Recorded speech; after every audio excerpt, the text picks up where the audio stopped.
सत श्री अकाल दोस्तों, मेरा नाम है जतिन। तुसीं देख रहे हो जतिन बत्रा ऑनलाइन क्लासेस। तो दोस्तों अज असी इंडियन पॉलिटी का पहला टॉपिक डिस्कस करन जा रहे हैं जी। जेकर असी इंडियन पॉलिटी की गल करिए तो उहदे विच सब तो महत्वपूर्ण हैगी जी संविधान, भारत का संविधान। ठीक है जी। तो साडे संविधान की उत्पत्ति किद्दां हुई अज असी ये पढ़न जा रहे हैं जी। तो जिद्दां तुसीं देख सकते हो दोस्तों, सानू ये पढ़ना पएगा भी साडे देश दे विच यूरोपी किद्दां आए। तुहानूं पता तकरीबन 300 साल के करीबन साडे देश के उपर अंग्रेज़ां ने राज किया। तो उन्होंने राज करन तो बाद जो साडा देश आज़ाद होया तो फिर साडा संविधान बाद लागू होया। ठीक है जी। तो सब तो पहला सन 1600 की गल है दोस्तों, ईस्ट इंडिया कंपनी की स्थापना हुई सन 1600 के विच। क्वीन एलिजाबैथ सीगी, क्वीन उन्होंने अंग्रेज़ों की, जिन्हें इस कंपनी की स्थापना की। ਇਹਦਾ जिवें नाम तो ही क्लीयर है ईस्ट इंडिया कंपनी, क्योंकि जे असीं लंडन तो खड़ के देखांगे तो असीं ईस्ट वाले पासे पैने हैं। ठीक है ना जी। तो ईस्ट इंडिया कंपनी द्वारा नाम तो उन्होंने कंपनी बनाई ताकि वह पूरब के विच जाके, क्योंकि साडे तो पश्चिम च ने वो तो असीं उन्होंने पूर्व च इत्थे आके वो जिहड़ा हैगा करदे सी वपार। ठीक है जी। पर चलते चलते 1765 जो पहुंचे, क्योंकि इस समय के दौरान बहुत सारे इंपॉर्टेंट इवेंट हो चुके थे। प्लासी की लड़ाई हो चुकी सी, बक्सर की लड़ाई हो चुकी सी। तो बक्सर की लड़ाई 1764 च हुई। उस तो बाद अंग्रेज़ों ने हिंदुस्तान दे विच समझ लो एक तरह का उन्होंने स्थापना हो गई, कब्जा कर लिया। तो बंगाल, बिहार तो उड़ीसा बहुत महत्वपूर्ण प्रांत होंदे सीगे उदों दे। उन्होंने इन्हां दे उपर अपना इन्हां दे दीवानी अधिकार लै ले। दीवानी अधिकारां दा मतलब हुंदा भी वो इत्थों टैक्स इकट्ठा कर सकते सी अते वपार कर सकते सी। ठीक है जी। उस तो बाद 1773 तो लैके 1758 तक अंग्रेज़ों ने एक कंपनी के रूप च जिहड़ा हैगा इंडिया ते राज किया।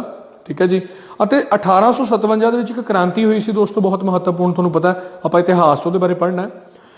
वो क्रांति तो बाद अंग्रेज सरकार ने जिहड़ा हैगा कंपनी के रूल नूं खत्म करके सीधा अपने अंदर यानी सरकार का अपना अंग्रेज सरकार का रूल जिहड़ा हैगा वो शुरू हो गया।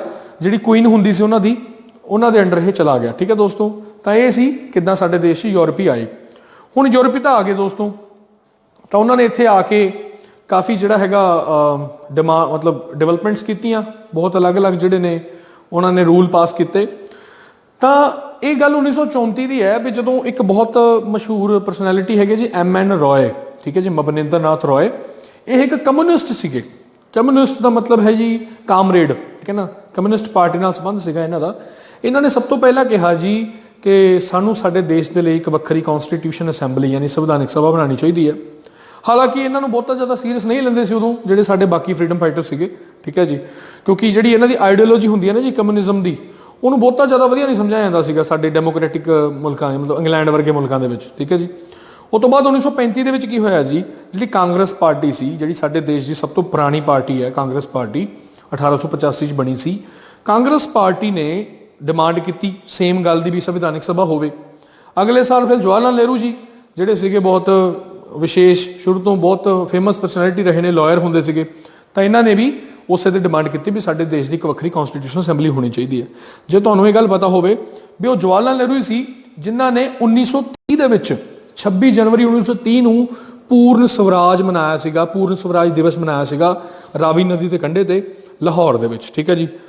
उस तो बाद असीं गल करते हैं जी 1940 दे विच। तो दोस्तों 1940 की होया, क्योंकि इन्हां दिनां दे विच दूसरा विश्व युद्ध चल रहा सीगा।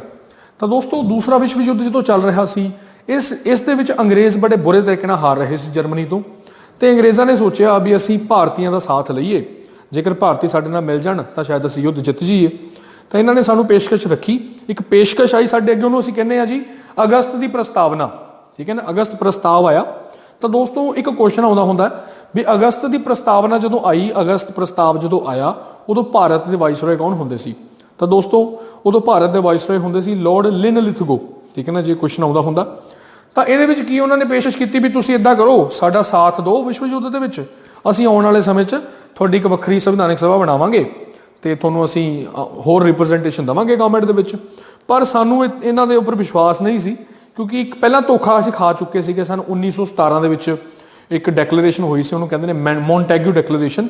उहदे विच भी सानूं उन्होंने इदां दा वादा किया सी, पर बाद च ओह मुकर गए सी। तो असीं उन्हां दा साथ नहीं दिता। उस तो बाद फिर एक मिशन भेजा गया सर स्टैफर्ड क्रिप्स के अंडर इंडिया के जिन्होंने असीं क्रिप्स मिशन कह दिंदे आ। इस मिशन ने भी यही गल्लां कीतियां भी भारत जिहड़ा हैगा जेकर साडा साथ देवे तो असीं भारत नूं मतलब कि होर अधिकार देवांगे, भारतीयां नूं संविधान बनाउण च हैल्प करांगे। पर किते इहदे विच अंग्रेज़ां ने इस क्रिप्स मिशन दे विच सानूं आज़ादी देण दी गल नहीं कीती। ਤਾਂ ਦੋਸਤੋ ਜਿਹੜੇ ਮਹਾਤਮਾ ਗਾਂਧੀ ਸੀ ਉਦੋਂ ਉਹਨਾਂ ਨੇ ਕਿਹਾ ਇਸ ਮਿਸ਼ਨ ਨੂੰ ਉਹਨਾਂ ਨੇ ਰਿਜੈਕਟ ਕਰ ਦਿੱਤਾ ਅਤੇ ਉਹਨਾਂ ਨੇ ਇਹਨੂੰ ਪੋਸਟ ਡੇਟਡ ਚੈੱਕ ਕਿਹਾ ਸੀ। ਉਹਨਾਂ ਨੇ ਕਿਹਾ ਸੀ ਵੀ ਜਿਹੜਾ ਕ੍ਰਿਪਸ ਮਿਸ਼ਨ ਹੈ ਉਹ ਇੱਕ ਇਦਾਂ ਦਾ ਚੈੱਕ ਹੈ ਜਿਹਦੀ ਡੇਟ ਜਿਹੜੀ ਹੈਗੀ ਉਹ ਅੱਗੇ ਦੀ ਡੇਟ ਹੈ, ਸਾਡੇ ਉਹ ਕਿਸੇ ਕੰਮ ਦਾ ਨਹੀਂ। ਇਸ ਤਰ੍ਹਾਂ ਜਿਹੜਾ ਹੈਗਾ ਇਸ ਨੂੰ ਅਸੀਂ ਨਕਾਰਤਾ, ਰਿਜੈਕਟ ਕਰਤਾ।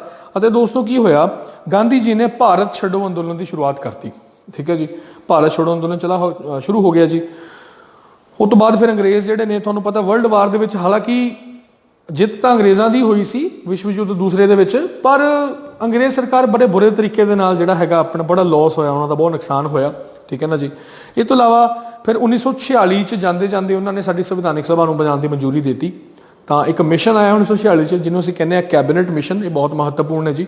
ਇਹਦੇ 3 ਮੈਂਬਰ ਸੀਗੇ, ਮੈਂ ਤੁਹਾਨੂੰ ਦੱਸਦਾ ਉਹ 3 ਮੈਂਬਰ ਕੌਣ ਸੀਗੇ।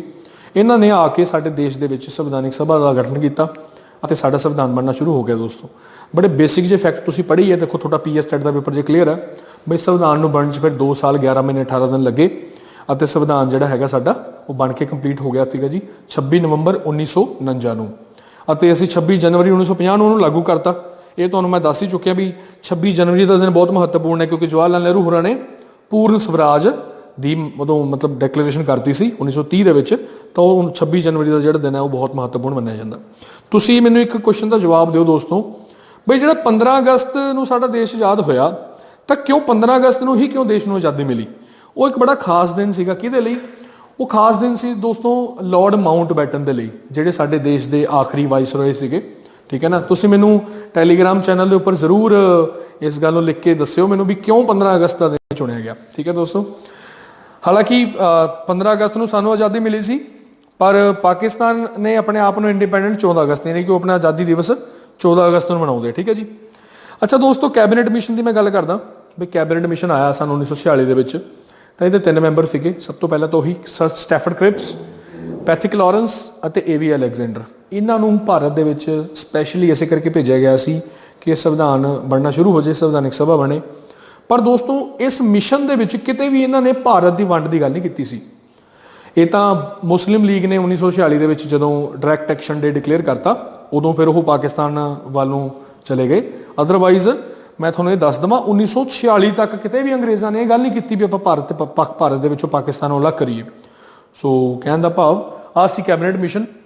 ਤਾਂ ਕੈਬਨਿਟ ਮਿਸ਼ਨ ਦਾ ਮਹੱਤਵਪੂਰਨ ਕੰਮ ਕੀ ਸੀ ਵੀ ਇਹਨਾਂ ਨੇ ਸੰਵਿਧਾਨਿਕ ਸਭਾ ਦਾ ਗਠਨ ਕੀਤਾ। ਠੀਕ ਹੈ ਜੀ। ਤਾਂ ਸੰਵਿਧਾਨਿਕ ਸਭਾ ਦੀ ਬਣਤਰ ਦੋਸਤੋ, ਜਦੋਂ ਸੰਵਿਧਾਨਿਕ ਸਭਾ ਬਣੀ ਇਹਦੇ 389 ਮੈਂਬਰ ਸੀਗੇ। ਠੀਕ ਹੈ ਜੀ। ਤਾਂ ਇਹਦੇ ਵਿੱਚੋਂ ਕੁਐਸਚਨ ਇੱਕ ਲਾਜ਼ਮੀ ਆਉਂਦਾ ਬਈ ਜਿਹੜੇ 389 ਮੈਂਬਰ ਸੀਗੇ ਉਹ ਚੋਂ 296 ਮੈਂਬਰ ਤਾਂ ਹੈਗੇ ਸੀ ਜਿਹੜੇ ਬ੍ਰਿਟਿਸ਼ ਪ੍ਰਾਂਤਾਂ ਚੋਂ ਲਏ ਗਏ। ਠੀਕ ਹੈ ਜੀ। ਅਤੇ ਜਿਹੜੇ 93 ਮੈਂਬਰ ਸੀਗੇ ਇਹ ਰਿਆਸਤਾਂ ਨੇ ਆਪਣੇ ਭੇਜੇ। ਠੀਕ ਹੈ ਜੀ। ਦੇਖੋ ਇੱਕ ਕੁਐਸਚਨ ਆ ਜਾਂਦਾ ਵੀ ਜਦੋਂ ਇਹ ਮੈਂਬਰ ਜਿਹੜੇ ਚੁਣੇ ਗਏ ਇਹ ਕਿਸ ਆਧਾਰ ਤੇ ਚੁਣੇ ਗਏ? ਤਾਂ ਦੋਸਤੋ ਇੱਕ ਪ੍ਰੋਪੋਰਸ਼ਨਲ ਰਿਪਰੈਜ਼ੈਂਟੇਸ਼ਨ ਯਾਨੀ ਅਨੁਪਾਤਕ ਪ੍ਰਤੀਨਿਧਤਾ ਦਾ ਕਨਸੈਪਟ ਲਿਆਂਦਾ ਗਿਆ। ਇਹਦਾ ਮਤਲਬ ਕੀ ਸੀਗਾ ਬਈ ਭਾਰਤ ਦੇ ਜਿੰਨੇ ਲੋਕ ਨੇ ਉਹਨਾਂ ਨੂੰ ਜੇ ਅਸੀਂ ਇਹਨਾਂ ਮੈਂਬਰਾਂ ਨਾਲ ਵੰਡ ਦਈਏ ਤਾਂ ਮਤਲਬ ਹਰੇਕ ਮੈਂਬਰ ਕੁਝ ਕੁ ਲੋਕਾਂ ਨੂੰ, ਤਕਰੀਬਨ 10 ਲੋਕਾਂ ਨੂੰ ਹਰੇਕ ਮੈਂਬਰ ਰਿਪਰੈਜ਼ੈਂਟ ਕਰਦਾ ਸੀਗਾ। ਕਹਿਣ ਦਾ ਭਾਵ 10 ਲੋਕ ਜਿਹੜੇ 10 ਲੱਖ ਲੋਕ ਨੇ ਜਿਹੜੇ ਭਾਰਤ ਦੇ 10 ਲੱਖ ਲੋਕ ਉਹਨਾਂ ਦੇ ਪਿੱਛੇ ਇਹਨਾਂ ਨੇ ਇੱਕ ਮੈਂਬਰ ਜਿਹੜਾ ਹੈਗਾ ਰੱਖਿਆ। ਤਾਂ ਕਹਿਣ ਦਾ ਭਾਵ ਇੱਦਾਂ 399 ਮੈਂਬਰ ਜਿਹੜੇ ਨੇ ਸੰਵਿਧਾਨਿਕ ਸਭਾ ਦੇ ਵਿੱਚ ਸਭ ਤੋਂ ਪਹਿਲਾਂ ਐਡ ਕੀਤੇ ਗਏ। ਤਾਂ ਸੀਟਾਂ ਜਿਹੜੀਆਂ ਸੀ ਉਹ ਵੰਡੀਆਂ ਗਈਆਂ ਸੀ 3 ਅਲੱਗ-ਅਲੱਗ ਕੈਟਾਗਰੀਜ਼ ਦੇ ਅਨੁਸਾਰ। ਇੱਕ ਤਾਂ ਹੈਗਾ ਸੀ ਮੁਸਲਿਮ, ਉਸ ਤੋਂ ਬਾਅਦ ਸਿੱਖ ਅਤੇ ਇੱਕ ਹੈਗਾ ਸੀ ਜਨਰਲ। ਤਾਂ ਦੋਸਤੋ ਇਹ ਹਿੰਦੂ ਨਹੀਂ ਹੈਗਾ, ਇੱਥੇ ਜਨਰਲ ਰੱਖਿਆ ਗਿਆ ਸੀ। ਮਤਲਬ ਇਹਨਾਂ 2 ਧਰਮਾਂ ਤੋਂ ਇਲਾਵਾ ਜਿੰਨੇ ਵੀ ਧਰਮ ਬਚ ਗਏ ਸੀ, ਭਾਵੇਂ ਬੁੱਧਿਸਟ ਨੇ ਭਾਵੇਂ ਜੈਨਿਸਟ ਨੇ, ਉਹਨਾਂ ਸਾਰਿਆਂ ਨੂੰ ਇਹਨਾਂ ਨੇ ਜਨਰਲ ਜੀ ਪਾ ਦਿੱਤਾ। ਅੱਛਾ, ਉਸ ਤੋਂ ਬਾਅਦ ਮੈਂ ਤੁਹਾਨੂੰ ਦੱਸ ਦਿੱਤਾ ਵੀ ਹਰੇਕ ਮੈਂਬਰ ਜਿਹੜਾ ਹੈਗਾ ਉਹ 10 ਲੱਖ ਲੋਕਾਂ ਦੇ ਪਿੱਛੇ ਇੱਕ ਮੈਂਬਰ ਨੂੰ ਚੁਣਿਆ ਗਿਆ। ਤਾਂ ਦੋਸਤੋ ਜਿਹੜੇ ਤਾਂ ਮੈਂਬਰ ਆਹ ਸੀ ਬ੍ਰਿਟਿਸ਼ ਪ੍ਰਾਂਤਾਂ ਵਾਲੇ, ਇਹਨਾਂ ਨੂੰ ਤਾਂ ਪ੍ਰਾਂਤਾਂ ਨੇ ਇਲੈਕਟ ਕਰਕੇ, ਪ੍ਰਾਂਤਾਂ ਨੇ ਜਿਵੇਂ ਮੰਨ ਲਓ ਪੰਜਾਬ ਇੱਕ ਪ੍ਰਾਂਤ ਸੀਗਾ। ਠੀਕ ਹੈ ਨਾ। ਦੇਖੋ ਪੰਜਾਬ ਤੇ ਪਟਿਆਲਾ ਰਿਆਸਤ ਅਲੱਗ-ਅਲੱਗ ਚੀਜ਼ਾਂ ਨੇ। ਪੰਜਾਬ ਤਾਂ ਸਨ 1849 ਚ ਬ੍ਰਿਟਿਸ਼ ਨੇ ਆਪਣੇ ਅੰਡਰ ਲੈ ਲਿਆ ਸੀ ਜਦੋਂ ਦੂਜਾ ਐਂਗਲੋ ਸਿੱਖ ਯੁੱਧ ਹੋਇਆ। ਠੀਕ ਹੈ ਨਾ। ਤਾਂ ਪੰਜਾਬ ਇੰਗਲੈਂਡ ਦਾ ਬ੍ਰਿਟਿਸ਼ ਦਾ ਇੱਕ ਪ੍ਰਾਂਤ ਬਣ ਗਿਆ। ਉੱਥੇ ਦੇ ਜਿਹੜੇ ਪ੍ਰਾਂਤ ਦੇ ਜਿਹੜੇ ਅਲੱਗ-ਅਲੱਗ ਰਿਪਰੈਜ਼ੈਂਟੇਟਿਵ ਸੀਗੇ ਉਹਨਾਂ ਨੇ ਚੁਣ ਕੇ ਮੈਂਬਰ ਭੇਜੇ ਪ੍ਰਾਂਤਾਂ ਤੋਂ। ਤਾਂ ਪਰ ਜਿਹੜੀਆਂ ਰਿਆਸਤਾਂ ਸੀਗੀਆਂ ਉਹਨਾਂ ਨੇ ਆਪਣੇ ਹਿਸਾਬ ਨਾਲ ਨਾਮਜ਼ਦ ਕਰਤੇ, ਆਪਣੇ ਮੈਂਬਰ ਭੇਜਦੇ। ਠੀਕ ਹੈ ਦੋਸਤੋ। ਸੋ ਇਸ ਤਰ੍ਹਾਂ ਅਸੀਂ ਸੰਵਿਧਾਨਿਕ ਹਾਂਜੀ ਦੋਸਤੋ।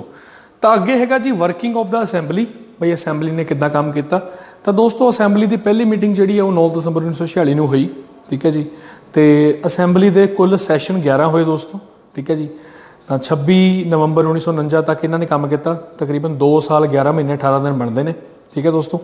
ਤਾਂ ਉਸ ਤੋਂ ਬਾਅਦ ਜਿਹੜੇ ਪਹਿਲੇ ਪ੍ਰਧਾਨ ਚੁਣੇ ਗਏ ਉਹ ਹੈਗੇ ਸੀ ਡਾਕਟਰ ਸਚਿਦਾਨੰਦ ਸਿਨਹਾ।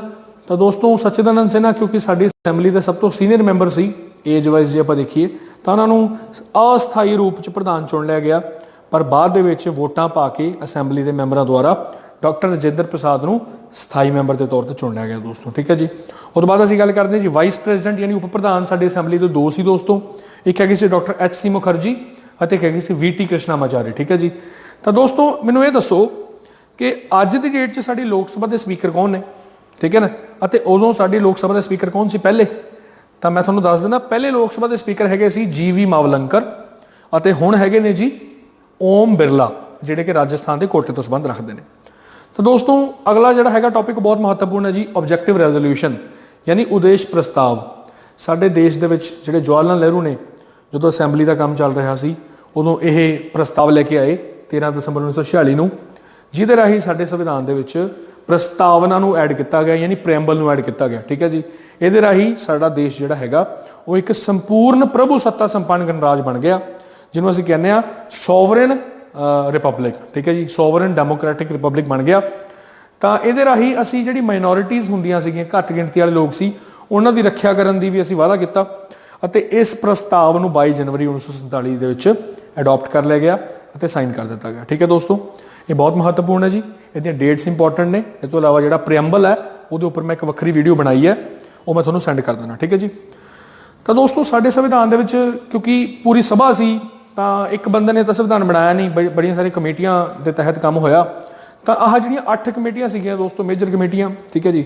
ਸਭ ਤੋਂ ਪਹਿਲਾਂ ਹੈਗੀ ਜੀ ਯੂਨੀਅਨ ਪਾਵਰ ਕਮੇਟੀ ਯਾਨੀ ਕੇਂਦਰੀ ਸ਼ਕਤੀ ਕਮੇਟੀ। ਦੂਜੀ ਹੈਗੀ ਜੀ ਯੂਨੀਅਨ ਕਨਸਟੀਟਿਊਸ਼ਨ ਕਮੇਟੀ ਯਾਨੀ ਕੇਂਦਰੀ ਸੰਵਿਧਾਨ ਕਮੇਟੀ। ਇਹ ਦੋਨੋਂ ਜਵਾਹਰ ਲਾਲ ਨਹਿਰੂ ਜੀ ਦੇ ਅੰਡਰ ਸੀਗੀਆਂ। ਉਸ ਤੋਂ ਬਾਅਦ ਪ੍ਰੋਵਿੰਸ਼ੀਅਲ ਕਮੇਟੀ, ਪ੍ਰੋਵਿੰਸਸ ਦਾ ਮਤਲਬ ਹੁੰਦਾ ਪ੍ਰਾਂਤ, ਬਈ ਸਾਰੇ ਪ੍ਰਾਂਤਾਂ ਨੂੰ ਇਕੱਠੇ ਕਰਨ ਵਾਲੇ ਹੈਗੇ ਸੀ ਵੱਲਭ ਭਾਈ ਪਟੇਲ। ਠੀਕ ਹੈ, ਸਰਦਾਰ ਪਟੇਲ। ਅੱਛਾ, ਸਰਦਾਰ ਪਟੇਲ ਨੂੰ ਸਰਦਾਰ ਕਿਹਾ ਸੀ ਬੜਦੌਲੀ ਦੇ ਲੋਕਾਂ ਨੇ ਜਦੋਂ ਉੱਥੇ ਜਾ ਕੇ ਇਹਨਾਂ ਨੇ ਸੱਤਿਆਗ੍ਰਹਿ ਕੀਤਾ ਸੀ 1928 ਦੇ ਵਿੱਚ। ਉਸ ਤੋਂ ਬਾਅਦ ਹੈਗੀ ਜੀ ਡਾਕਟਰ BR ਅੰਬੇਦਕਰ ਦੀ ਡਰਾਫਟਿੰਗ ਕਮੇਟੀ। ਇਹਦੇ ਟੋਟਲ 7 ਮੈਂਬਰ ਸੀਗੇ। ਠੀਕ ਹੈ। ਸਭ ਤੋਂ ਮਹੱਤਵਪੂਰਨ ਕਮੇਟੀ ਨੂੰ ਮਸੌਦਾ ਕਮੇਟੀ ਵੀ ਕਿਹਾ ਜਾਂਦਾ। ਠੀਕ ਹੈ ਜੀ। ਉਸ ਤੋਂ ਬਾਅਦ ਅਸੀਂ ਗੱਲ ਕਰਦੇ ਹਾਂ advisory committee on fundamental rights, minorities, tribal and excluded area. ਇਹ ਕਮੇਟੀ ਵੀ ਪਟੇਲ ਦੇ ਅੰਡਰ ਸੀ ਅਤੇ ਇਹਦੇ ਬਾਅਦ ਕਾਫੀ ਸਾਰੀਆਂ ਸਬ ਕਮੇਟੀਆਂ ਬਣਾਈਆਂ ਗਈਆਂ। ਮੌਲਿਕ ਅਧਿਕਾਰਾਂ ਦੀ ਸਬ ਕਮੇਟੀ ਹੈਗੀ ਸੀ JB ਕ੍ਰਿਪਲਾਨੀ ਦੇ ਅੰਡਰ। ਮਾਈਨੋਰਿਟੀ ਦੀ ਸਬ ਕਮੇਟੀ ਹੈਗੀ ਸੀ HC ਮੁਖਰਜੀ ਦੇ ਅੰਡਰ ਅਤੇ north East frontier tribal area agency ਜਿਹੜੀ ਹੈਗੀ ਸੀ ਉਹ ਹੈਗੀ ਸੀ ਗੋਪੀਨਾਥ ਬੜਦੋਲੋਈ। ਤਾਂ ਦੋਸਤੋ ਜਿਹੜਾ ਆ ਹੈ ਨਾ north East frontier tribal area, ਇਹ ਦੋਸਤੋ ਕੀ ਹੁੰਦਾ ਸੀ, ਇਹ ਪਹਿਲਾਂ ਜਿਹੜਾ ਸਾਡਾ ਹੁਣ ਦਾ ਅਰੁਣਾਚਲ ਪ੍ਰਦੇਸ਼ ਹੈ ਇਹ ਉਹਦਾ ਏਰੀਆ ਹੈਗਾ, ਇਹਦੇ ਅੰਦਰ ਆਉਂਦਾ ਸੀਗਾ ਉਹ। ਠੀਕ ਹੈ ਜੀ। ਉਸ ਤੋਂ ਬਾਅਦ ਜੀ ਐਕਸਕਲੂਡਡ ਐਂਡ ਪਾਰਸ਼ਲੀ ਐਕਸਕਲੂਡਡ ਏਰੀਆ, ਬਈ ਜਿਹੜੇ ਪਛੜੇ ਇਲਾਕੇ ਸੀਗੇ ਉਹ ਇਹ ਵੀ ਠੱਕਰ ਦੇ ਅੰਡਰ ਸੀਗੇ। ਉਸ ਤੋਂ ਬਾਅਦ rule of procedure committee doctor Rajendra Prasad ਦੇ ਅੰਡਰ ਸੀ। ਦੋਸਤੋ ਤੁਹਾਨੂੰ ਇੱਕ ਬਹੁਤ ਇੰਟਰਸਟਿੰਗ ਗੱਲ ਮੈਂ ਦੱਸਦਾ, ਜਿਹੜੇ ਸਾਡੇ ਲੋਕ ਸਭਾ ਦੇ ਸਪੀਕਰ ਹੁੰਦੇ ਨੇ ਨਾ, ਜਿਵੇਂ ਹੁਣ ਸਾਡੇ ਸਪੀਕਰ ਹੈਗੇ ਲੋਕ ਸਭਾ ਦੇ ਓਮ ਬਿਰਲਾ, ਉਹ ਹਮੇਸ਼ਾ 3 ਕਮੇਟੀਆਂ ਦੇ ਚੇਅਰਮੈਨ ਹੁੰਦੇ ਨੇ ਜੀ। ਉਹ 3 ਕਮੇਟੀਆਂ ਦਾ ਨਾਮ ਤੁਹਾਨੂੰ ਪਤਾ ਹੋਣਾ ਚਾਹੀਦਾ। ਠੀਕ ਹੈ ਜੀ। ਇੱਕ ਕਮੇਟੀ ਮੈਂ ਤੁਹਾਨੂੰ ਦੱਸ ਦੇਣਾ ਰੂਲ ਆਫ ਪ੍ਰੋਸੀਜਰ ਕਮੇਟੀ। 2 ਕਮੇਟੀਆਂ ਦਾ ਨਾਮ ਤੁਸੀਂ ਸਰਚ ਕਰਨੇ ਹੈ। ਵੈਸੇ ਮੈਂ ਸਪੀਕਰ ਦਾ ਟੌਪਿਕ ਜਿਹੜਾ ਹੈਗਾ ਤੁਹਾਨੂੰ ਪੜਾਉਂਗਾ ਪਾਰਲੀਮੈਂਟ ਵਾਲੇ ਚੈਪਟਰ 'ਚ, ਪਰ ਫਿਰ ਵੀ ਤੁਸੀਂ ਸਰਚ ਕਰਿਓ। ਠੀਕ ਹੈ ਜੀ। ਉਸ ਤੋਂ ਬਾਅਦ ਸਟੇਟਸ ਕਮੇਟੀ ਜਵਾਹਰ ਲਾਲ ਨਹਿਰੂ ਅਤੇ ਸਟੀਅਰਿੰਗ ਕਮੇਟੀ ਡਾਕਟਰ ਰਜਿੰਦਰ ਪ੍ਰਸਾਦ। ਤਾਂ ਆਹ 8 ਕਮੇਟੀਆਂ ਨੇ ਦੋਸਤੋ ਜਿਹੜੀਆਂ ਮੇਜਰ ਕਮੇਟੀਆਂ ਸੀਗੀਆਂ। ਠੀਕ ਹੈ ਜੀ। ਉਸ ਤੋਂ ਬਾਅਦ ਮਾਈਨਰ ਕਮੇਟੀਆਂ ਬਹੁਤ ਸਾਰੀਆਂ ਸੀਗੀਆਂ, ਤੁਸੀਂ ਦੇਖ ਸਕਦੇ ਹੋ ਸਾਹਮਣੇ। Finance committee doctor Rajendra Prasad, credential committee AK Ayyar, house committee Pattabhi Sitaramayya, order of business committee Munshi, national flag committee doctor Rajendra Prasad. ਦੋਸਤੋ national flag committee doctor Rajendra Prasad ਦੇ ਅੰਡਰ ਸੀ, ਪਰ ਨੈਸ਼ਨਲ ਫਲੈਗ ਨੂੰ ਡਿਜ਼ਾਈਨ ਕਿਹਨੇ ਕੀਤਾ ਆ ਲਿਖਿਓ ਗਰੁੱਪ 'ਚ। ਦੂਜੀ ਗੱਲ, ਸਾਡਾ ਜਿਹੜਾ ਤਿਰੰਗਾ ਨੈਸ਼ਨਲ ਫਲੈਗ ਤਿਰੰਗਾ ਹੈਗਾ ਉਹ ਸਭ ਤੋਂ ਪਹਿਲਾਂ ਕਿੱਥੇ ਲਹਿਰਾਇਆ ਗਿਆ? ਠੀਕ ਹੈ ਨਾ ਜੀ, ਇਹ ਵੀ ਤੁਹਾਨੂੰ ਪਤਾ ਹੋਣਾ ਚਾਹੀਦਾ।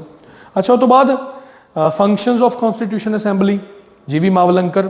GV ਮਾਵਲੰਕਰ ਸਾਡੀ ਲੋਕ ਸਭਾ ਦੇ ਪਹਿਲੇ ਸਪੀਕਰ ਸੀ ਦੋਸਤੋ।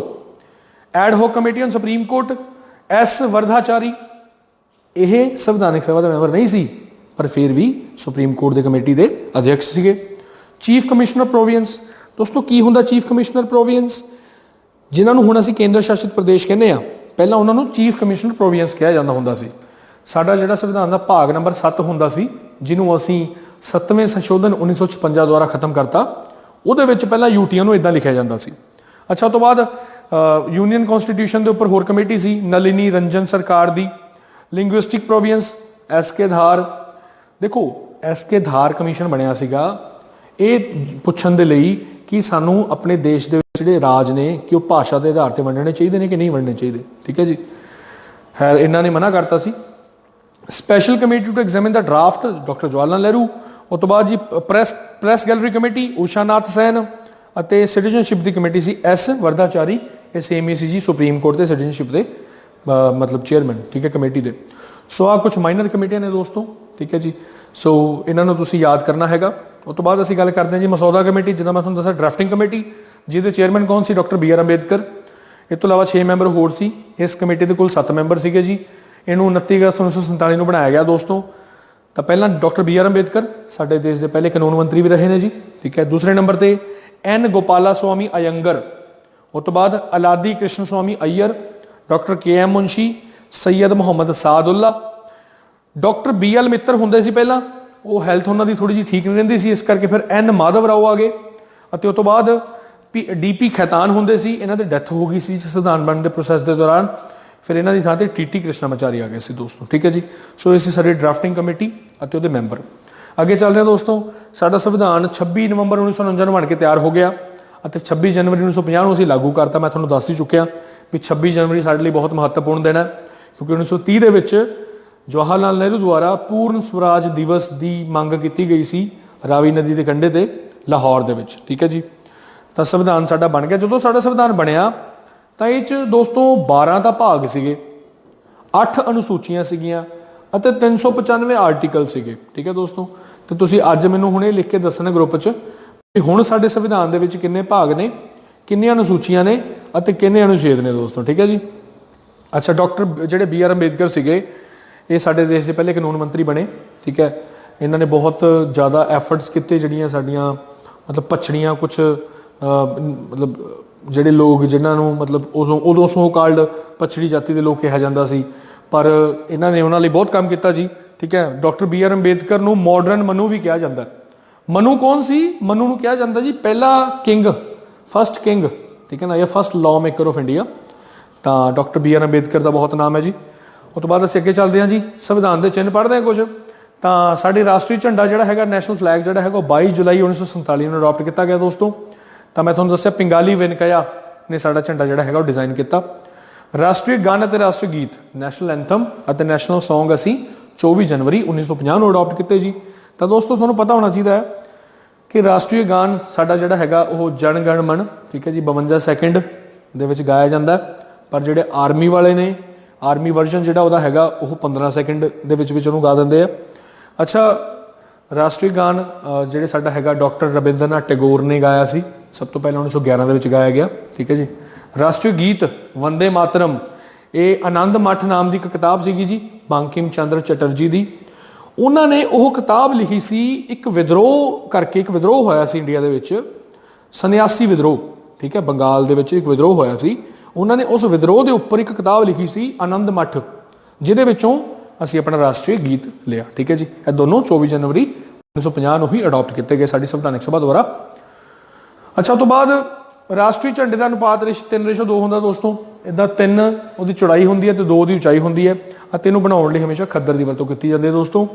ਤੁਹਾਨੂੰ ਇੱਕ ਗੱਲ ਪਤਾ ਹੋਣੀ ਚਾਹੀਦੀ ਹੈ, ਇਹ ਸਾਡਾ ਮੌਲਿਕ ਕਰਤੱਵ ਬਣਦਾ ਵੀ ਅਸੀਂ ਆਪਣੇ ਝੰਡੇ ਦੀ ਰਿਸਪੈਕਟ ਕਰੀਏ। ਠੀਕ ਹੈ ਜੀ, ਅਤੇ ਰਾਸ਼ਟਰੀ ਜਿਹੜਾ ਸਾਡਾ ਗਾਨ ਹੈ ਜਨ ਗਣ ਮਨ, ਉਹਦੀ ਰਿਸਪੈਕਟ ਕਰੀਏ। ਤੇ ਦੋਸਤੋ ਸਾਡੇ ਝੰਡੇ ਦੇ ਜੇਕਰ ਕੋਈ ਸਾਡੇ ਝੰਡੇ ਦੀ ਡਿਸਰਿਸਪੈਕਟ ਕਰਦਾ ਹੈ ਤਾਂ ਉਹਦੇ ਲਈ ਇੱਕ ਕਾਨੂੰਨ ਬਣਿਆ ਹੋਇਆ ਹੈ, ਉਹਦਾ ਨਾਮ ਹੈਗਾ ਜੀ ਨੈਸ਼ਨਲ ਓਨਰ ਐਕਟ, ਜਿਹੜਾ ਕਿ 1971 ਚ ਬਣਿਆ ਸੀ। ਠੀਕ ਹੈ ਦੋਸਤੋ, ਇਹ ਤੁਹਾਨੂੰ ਪਤਾ ਹੋਣਾ ਚਾਹੀਦਾ। ਸੋ ਅੱਜ ਦਾ ਟੌਪਿਕ ਇਹੀ ਸੀਗਾ ਜੀ। ਅੱਜ ਸਾਨੂੰ ਇਹ ਪਤਾ ਲੱਗਿਆ ਵੀ ਸਾਡੇ ਸੰਵਿਧਾਨ ਦੀ ਉਪਜ ਕਿੱਦਾਂ ਹੋਈ, ਕਿੱਦਾਂ ਸਾਡਾ ਸੰਵਿਧਾਨ ਬਣਿਆ। ਠੀਕ ਹੈ ਜੀ, 9 ਦਸੰਬਰ 1946 ਤੋਂ ਲੈ ਕੇ ਮਤਲਬ 26 ਨਵੰਬਰ 1949 ਚ ਬਣ ਕੇ ਕੰਪਲੀਟ ਹੋ ਗਿਆ ਅਤੇ 26 ਜਨਵਰੀ 1950 ਨੂੰ ਇਹ ਬਣ ਗਿਆ। ਤਾਂ ਇਹ ਸਾਡਾ ਪਹਿਲਾ ਲੈਕਚਰ ਸੀਗਾ ਦੋਸਤੋ। ਇਸ ਤੋਂ ਬਾਅਦ ਅਗਲਾ ਲੈਕਚਰ ਜਿਹੜਾ ਹੈਗਾ ਉਹ ਤੁਹਾਨੂੰ ਕੱਲ ਨੂੰ ਮਿਲ ਜਾਏਗਾ। ਮੈਂ ਉਮੀਦ ਕਰਦਾ ਕਿ ਤੁਹਾਨੂੰ ਲੈਕਚਰ ਪਸੰਦ ਆਇਆ ਹੋਵੇਗਾ। ਆਪਣੇ ਜਿਹੜੇ ਤੁਹਾਡੇ ਡਾਊਟ ਨੇ ਉਹ ਤੁਸੀਂ ਟੈਲੀਗ੍ਰਾਮ ਚੈਨਲ ਦੇ ਉੱਪਰ ਪੁੱਛੋ। ਠੀਕ ਹੈ ਜੀ, ਡਿਸਕਸ ਕਰੋ। ਇਹਦੇ ਸੰਬੰਧਿਤ ਜਿਹੜੇ ਕੁਐਸਚਨਸ ਨੇ ਉਹ ਹਰਵਿੰਦਰ ਸਰ ਤੁਹਾਨੂੰ ਸੈਂਡ ਕਰ ਦੇਣਗੇ। ਜੇ ਫਿਰ ਵੀ ਤੁਹਾਨੂੰ ਕੋਈ ਡਾਊਟ ਲੱਗਦਾ ਤਾਂ ਤੁਸੀਂ ਸਾਨੂੰ ਕੰਟੈਕਟ ਕਰ ਸਕਦੇ ਹੋ। ਠੀਕ ਹੈ ਦੋਸਤੋ, ਧੰਨਵਾਦ।